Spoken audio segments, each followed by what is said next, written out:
ามแลตะเวนแดงลับดงตึกสูงใจลอยอยู่ในเมืองกรุงไปถึงทิวทุ่งท้องนา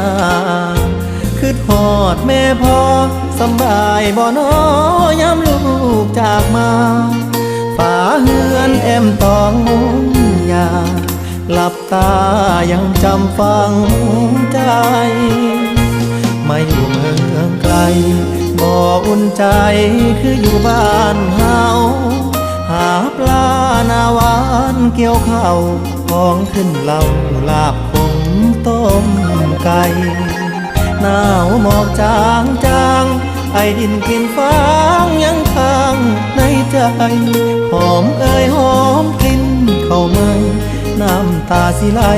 ย้ำคือทอดบ้าน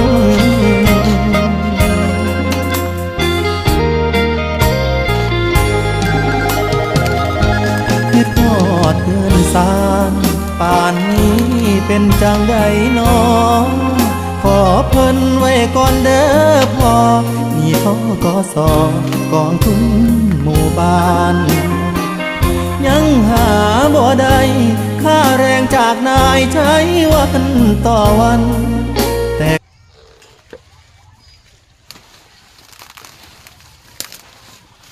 ย่าน